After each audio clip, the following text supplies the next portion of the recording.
아내가 떠난 뒤 나를 찾는 전화는 하나도 없었습니다. 단지 혼자가 된 것뿐인데 세상이 조용해졌습니다. 이웃도, 친구도, 심지어 자식도 어느 순간 나의 하루에 발자국을 남기지 않더군요. 사람은 언제 가장 외로울까요? 바로 주변에 사람이 없을 때가 아니라 있던 사람이 사라졌을 때입니다. 그리고 그 사라짐은 이미 관계가 정리되지 않았던 증거일지도 모릅니다.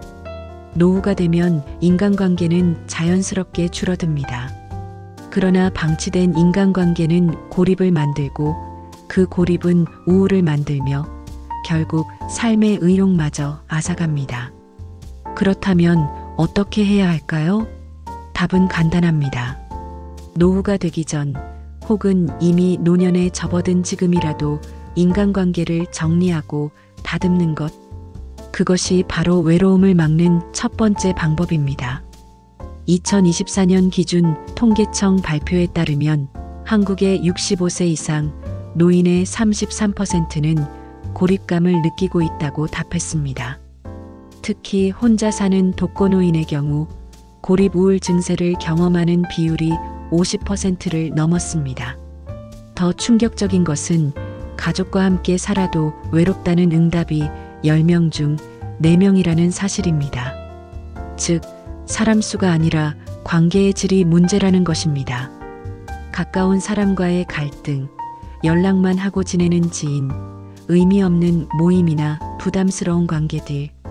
이런 관계들은 오히려 에너지를 소모시키고 노년의 일상을 더 고단하게 만듭니다. 종이에 당신의 이름을 가운데 적고 최근 1년간 연락한 사람들을 원형으로 연결해 보세요. 가족, 친구, 이웃, 지인, 단골 가게 사장님까지. 이렇게 관계 지도를 그리면 누구와 가깝고 누구와 멀어졌는지 한눈에 보입니다. 그 사람과의 관계는 다음 중 어디에 해당하나요? 정서적 지지관계, 실용적 관계, 소모적 관계. 소모적인 관계에는 정중하게 거리를 두는 용기도 필요합니다. 예를 들어 반복적으로 부정적인 말을 하는 친구, 만날 때마다 돈 문제를 얘기하는 지인, 연락만 하면 피곤해지는 모임 등은 사람보다 상황이 나를 힘들게 한다는 걸 스스로 인식하는 것이 중요합니다. 외로움을 막기 위해선 무작정 많은 사람을 만나는 것이 아니라 필요한 사람과의 연결을 강화하는 것이 중요합니다. 취미 모임 참여, 봉사활동, 온라인 커뮤니티 소통 등 작은 시도가 큰 변화를 만듭니다. 사람이 외로운 이유는 혼자 있기 때문이 아니라 혼자 있는 자신과 마주할 줄 모르기 때문입니다. 혼자 있는 시간에 책을 읽고 산책을 하며 생각을 정리하고 과거의 나를 돌아보는 시간을 가져보세요. 이런 시간들이 쌓이면 누군가와 연결되기 전부터 이미 자기 자신과 연결된 사람이 됩니다. A씨는 퇴직 후 매일 같이 만났던 동료들과의 연락이 끊기고 하루 종일 TV만 보는 생활을 했습니다. 처음엔 편했지만 2달 후부터는 공허함과 외로움이 몰려왔죠. 그는 이대로는 안 되겠다 생각하고 관계 지도를 작성해 보기로 했습니다. 가까운 이웃에게 먼저 인사하고 주민센터 글쓰기 모임에 나가보며 서서히 새로운 연결을 만들어 갔습니다. 지금은 일주일에 한 번 글 모임을 나가고 동네 할아버지들과 탁구도 치며 새로운 관계 속에서 삶의 활기를 되찾았습니다. B씨는 남편과 사별한 뒤 외로움에 깊이 빠졌습니다. 아들과 딸은 각자 바쁘고 연락이 와도 할 말이 없었습니다. 그녀는 용기를 내어 지역 도서관의 독서 모임에 참여했습니다. 처음엔 어색했지만 조금씩 친구가 생기고 함께 밥을 먹고 수다를 떠는 시간이 늘어났습니다. 그녀는 이렇게 말합니다.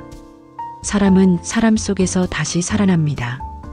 관계 정리만큼 중요한 것은 바로 관계 유지와 확장입니다. 정리했다고 끝나는 것이 아니라 좋은 관계를 지키고 넓히는 노력이 필요한 시점입니다.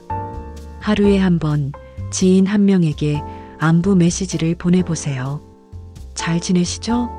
문득 생각나 연락드려요. 이 한 문장이 관계를 다시 이어주는 다리가 됩니다. 감사한 사람에게는 짧은 편지를 써보세요.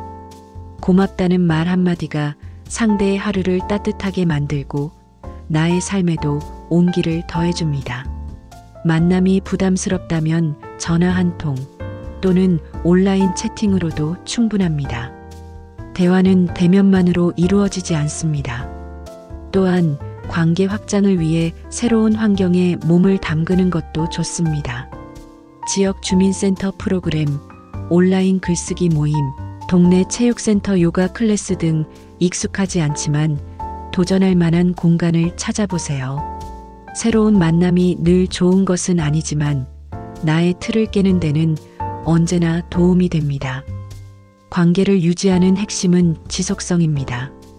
한 번의 만남보다 두 번째 만남이, 두 번째보다 세 번째가 중요합니다.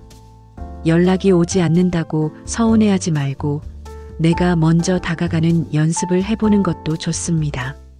사람은 원래 연결되는 존재입니다. 때로는 아주 작은 연결이 인생 전체를 바꿔놓기도 합니다.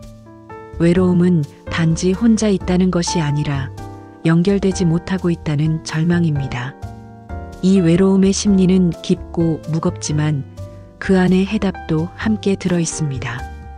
외로움이 찾아왔을 때 우리는 흔히 스스로를 탓합니다. 내가 매력이 없나? 나 같은 사람을 누가 좋아할까? 라는 생각들이 점점 자존감을 깎아내립니다. 그러나 외로움은 잘못이 아니라 감정입니다. 우리 모두는 때때로 외로움을 느끼고 그것은 아주 자연스러운 현상입니다. 심리학자들은 말합니다. 외로움은 연결을 원하는 마음의 신호라고요. 이 신호를 무시하지 말고 따뜻하게 받아주는 것부터 시작해 보세요. 가장 좋은 방법은 나 자신에게 집중하는 것입니다. 자신을 돌보고 나의 욕구와 감정을 있는 그대로 인정하는 연습을 해보세요. 나를 사랑하는 법을 배우는 것이 세상과 다시 연결되는 첫걸음입니다. 그리고 때로는 외로움을 글로 적어보는 것도 좋습니다. 오늘 하루는 왜 이렇게 허전하지? 누군가와 밥을 먹고 싶다. 이런 짧은 문장들이 내 감정을 밖으로 꺼내주고 다시 세상과 연결되는 실마리가 됩니다. 자신의 외로움을 이해하고 공감하며 작은 행동으로 실천해 나갈 때 비로소 외로움은 나를 성장시키는 자양분이 됩니다. 사람은 결국 관계 속에서 살아갑니다. 좋은 관계는 좋은 삶을 만들어줍니다. 외로움을 줄이는 가장 확실한 방법은 불필요한 관계를 줄이고 좋은 관계에 집중하는 것입니다. 오늘 이 영상이 당신의 노후에 작은 용기를 드렸길 바랍니다. 이런 이야기가 더 필요하시다면 좋아요와 구독, 그리고 알림 설정까지 부탁드립니다. 외로움이 아닌 연결 속의 따뜻한 노후가 되시길 바랍니다. 다음 영상에서 뵙겠습니다.